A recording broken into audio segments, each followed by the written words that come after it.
Alright friend, तो आज हम CSS की बहुत ही इंटरेस्टिंग प्रॉपर्टीज़ की बात करेंगे जिसका नाम है फ़िल्टर। जी हाँ, फ़िल्टर नाम सुन के पता तो लग ही गया होगा। आप लोग अपनी इमेज के फ़िल्टर चेंज करते हो स्नैपचैट की मदद से, और भी अलग अलग एडिटर हैं जिसकी मदद से आप लोग फ़िल्टर चेंज करते हो, अपने आप को प्यारा बनाते हो। ऐसे ही करते हो ना? नीचे कमेंट करके बताना मुझे ज़रूर। मैंने ऑलरेडी 2 फाइल्स बना के रख ली हैं फ्रेंड, filter.html एंड filter.css, जो कि एम्प्टी हैं। शिफ्ट और 1 प्रेस करूँगा मैं तो बाई डिफ़ॉल्ट ये एमेट हमें मिल जाता है, आप लोगों को पता ही है। टाइटल के अंदर मैं क्या लिख लेता हूँ, फ़िल्टर, और इसको लिंक कर देता हूँ मैं filter.css के साथ। याद रखना ये जो CSS फ़िल्टर प्रॉपर्टी है ना, ये काम करती है इमेज के साथ।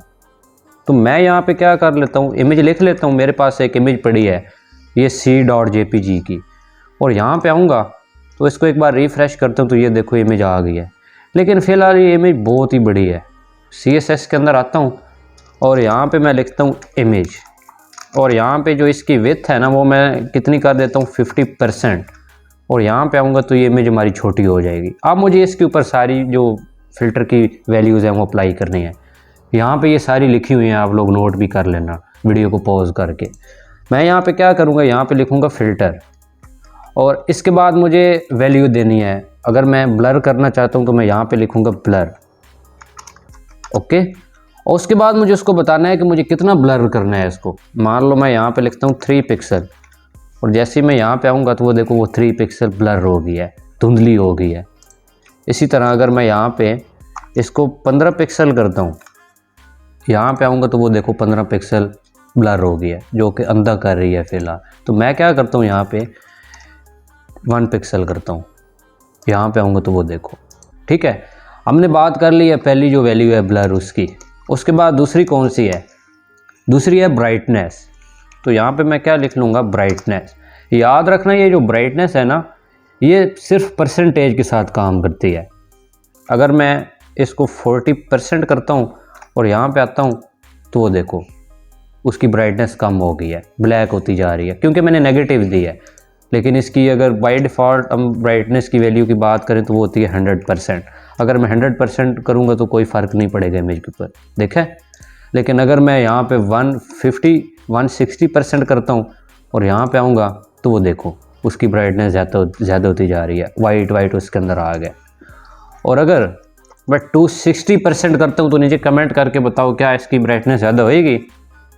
ऑब्वियसली होएगी, देखा है आप लोगों ने। तो ये है ब्राइटनेस। हम लोगों ने ब्लर भी देख ली, ब्राइटनेस भी देख ली। अब बात करते हैं कंट्रास्ट की। कंट्रास्ट भी आप लोगों को पता लग गया होगा कि क्या होती है। ये भी काम करती है परसेंटेज के साथ, पिक्सल के साथ ये काम नहीं करती। अगर मैं यहाँ पे जाता हूँ ना, इसको 300 पिक्सल करता हूँ और यहाँ पे जाऊँगा तो वो देखो उसने काम नहीं किया। लेकिन अगर यहाँ पे मैं जाता हूँ और इसको 130% करता हूँ और यहाँ पे आऊँगा तो वो देखो उसका जो कंट्रास्ट था वो कम होता जा रहा है, ज़्यादा होता जा रहा है। और अगर इसको मैं 150-60% करता हूँ और यहाँ पे आऊँगा तो वो देखो, ठीक है। तो कंट्रास्ट भी होगी। तो आप देखते हैं ड्रॉप शेडो को। ये ड्रॉप शेडो आप लोगों को मैंने पीछे बताई थी ना प्रॉपर्टी, ये बॉक्स शेडो और टेक्स्ट शेडो। टेक्स्ट शेडो जो कि टेक्स्ट के ऊपर शेडो लगाने के लिए यूज़ की जाती है, और बॉक्स शेडो जो कि बॉक्स के ऊपर शेडो लगाने के लिए हम यूज़ करते हैं। और इसी तरह ये जो ड्रॉप शेडो है ना, ये भी उसी तरह ही काम करती है। और अगर हम इमेज के ऊपर शेडो लगानी है तो हम ड्रॉप शेडो की हेल्प से भी लगा सकते हैं। यहाँ पे मैं लिखूँगा ड्रॉप शेडो। सबसे पहले मुझे उसको बताना है कि टॉप और बॉटम से मुझे कितनी देनी है। मैं यहाँ पे 10 पिक्सल लिख देता हूँ। सेकंड मुझे बताना होता है लेफ़्ट और राइट, वो भी मैं 15 पिक्सल कर देता हूँ। उसके बाद मुझे उसको बताना है कि कितना ब्लर करना है, कितना धुंधला करना है शेडो को, तो वो मैं कितना कर देता हूँ 5 पिक्सल, मतलब इसको कितना दूर तक लेकर जाना है। और उसके बाद मुझे इसका कलर देना होता है कि किस कलर की मुझे शेडो चाहिए। मैं यहाँ पे ऑरेंज देता हूँ और यहाँ पे जाऊँगा तो वो ये देखो नीचे शेडो आ गई है। और वहाँ जो शेडो हम लोगों ने देखी थी वो हम लेफ़्ट राइट टॉप बॉटम भी दे सकते थे, बिल्कुल सेम इसी तरह भी आप लोग यहाँ भी कर सकते हो। यहाँ पे मैं जाऊँगा, यहाँ पे अगर मैं माइनस दूँगा तो ये इस साइड में आ जाएगी, देखा आप लोगों ने। इसी तरह अगर आप लोग टॉप से चाहते हो तो ये जो है ना, ये इसको अगर आप लोग दोगे तो ये टॉप और लेफ़्ट साइड में आ जाएगी, ठीक हो गया। हम लोगों ने ये भी देख ली जो ड्रॉप शेडो हो गई। और इसके बाद कौन सी है, इसके बाद है ग्रे स्केल। अब देखते हैं ये ग्रे स्केल कैसे काम करती है। यहाँ पे मैं लिखूँगा ग्रे स्केल, और ये भी काम करती है ये परसेंटेज के साथ। और अगर इसको मैं 100% करता हूँ और यहाँ पे जाऊँगा तो वो देखो इसने बिल्कुल ही इसको ब्लैक एंड वाइट कर दिया है। आप लोगों ने देखा होगा ना, जो इमेज होती है वो कुछ ब्लैक एंड वाइट्स होती हैं। अगर आप लोगों को CSS की मदद से अपनी जो इमेज है उसको ब्लैक एंड वाइट करना है तो आप लोग इसकी मदद से कर सकते हो। और अगर इसको मैं 150% करता हूँ और यहाँ पे जाऊँगा तो वो देखो वो और ज़्यादा होती जा रही है। लेकिन अगर इसको मैं 10% करता हूँ, यहाँ पे जाऊँगा तो वो देखो कोई फ़र्क ही नहीं नज़र आ रहा मैं। ठीक है, आप लोगों को पता चल गया होगा कि अगर हम लोगों को इसकी जो ब्राइटनेस है वो अगर ज़्यादा करनी है, ब्लर करना है, कंट्रास्ट इसके अंदर डालना है, शेडो डालना है, जो भी, वो इन्हीं वैल्यूज़ से हम लोग कर सकते हैं। अब बात करते हैं ये जो हीरो रोटेट की, वो क्या है। यहाँ पे मुझे लिखना है ह्यू रोटेट, ये ह्यू रोटेट है। और ये ना पिक्सल के साथ काम करती है ना परसेंटेज के साथ, ये काम करती है फ्रेंड डिग्री में। ठीक है ना। और यहाँ पे अगर मैं जाता हूँ इसको 100 DEG करता हूँ तो देखिएगा बहुत ही मज़ेदार वैल्यू है। वो देखा आप लोगों ने, ये एक किस्म की ये जो कलर पिकर होता है ना उस जैसा होता है, अलग अलग इसके अंदर मतलब कलर आ जाते हैं। और अगर मैं इसको 150 डिग्री के ऊपर करता हूँ तो वो देखो 150 डिग्री में ये अपने आप को ये कलर दे रहा है इसके ऊपर। ठीक है, तो ये होती है ह्यू रोटेट, कि कितना आप लोग मतलब इसको रोटेट करना चाहते हो और इसके ऊपर कलर दिखाना चाहते हो। लेकिन याद रखना ये डिग्री के साथ काम करती है, ना पिक्सल के साथ काम करती है और ना ये परसेंटेज के साथ। और उसके बाद ये है इन्वर्ट। यहाँ पे मैं क्या कर लेता हूँ, इन्वर्ट लिख लेता हूँ। अब इन्वर्ट डिग्री के साथ काम नहीं करती, ये काम करती है परसेंटेज के साथ। अगर इसको मैं 100% करता हूँ और यहाँ पे जाऊँगा तो वो देखो, देखा आप लोगों ने, ये ज़्यादातर ये जो आप लोगों ने एक्सरे देखे होंगे उसके अंदर आप लोगों को कुछ इस तरह का इफेक्ट नज़र आता होगा, ऐसा ही है ना। और ये देखो यहाँ पे मैंने इसको कर दिया है इन्वर्ट की मदद से। और अगर इसको मैं 160% करता हूँ और यहाँ पे आऊँगा तो वो देखो और ज़्यादा हो गया। और अब कौन सी प्रॉपर्टी हमारे पास है, ओपेसिटी। ओपेसिटी क्या होती है फ्रेंड, कि आप लोगों को जो इमेज है उसकी जो बैकग्राउंड है उसकी कितना उसको आप लोगों को ब्राइट करना है, जो उसकी ओपेसिटी कितनी कम करनी है। ठीक है, आप लोगों को कितना उसको दिखाना है या नहीं दिखाना। लेकिन ये काम क्या करती है, ये पिक्सल के साथ काम करती है। अगर मैं यहाँ पे 30 पिक्सल लिखता हूँ और यहाँ पे जाऊँगा तो देखो कोई फ़र्क नहीं पड़ा।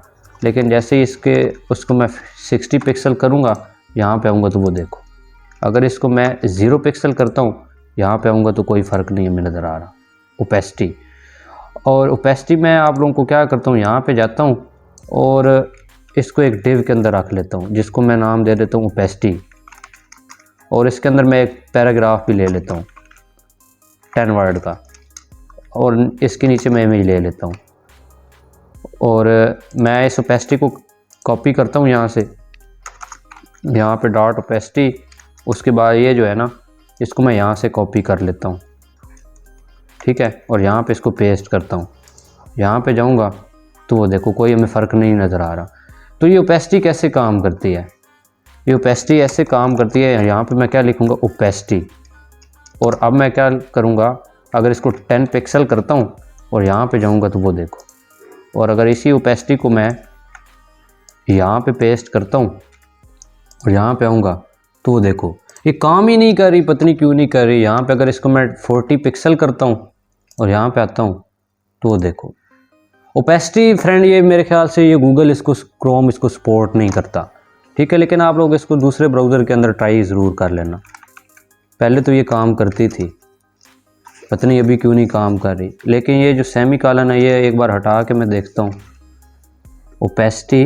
यहाँ पे अगर मैं जाता हूँ ऐसे इसको लिखता हूँ, यहाँ पे ऐसे मैं इसको क्लोज़ करता हूँ और यहाँ पे जाता हूँ तो ये फ्रेंड इसके अंदर ये काम नहीं कर रही। आप लोग क्या करना, किसी और ब्राउज़र के अंदर इसको ट्राई ज़रूर करना। और ये हम इतनी अब यूज़ भी नहीं करते। ठीक है, इसकी जगह अब हम लोग RGBA कलर का यूज़ करते हैं, जो कि हम लोगों ने पहले देखे ही हैं। तो ओपेसिटी ने वर्क नहीं किया, लेकिन उसके बाद ये लास्ट हमारी रहती है। अगर यहाँ पे मैं जाता हूँ, इसको पेस्ट करता हूँ, और ये भी परसेंटेज के साथ काम करती है, सैचुरेट।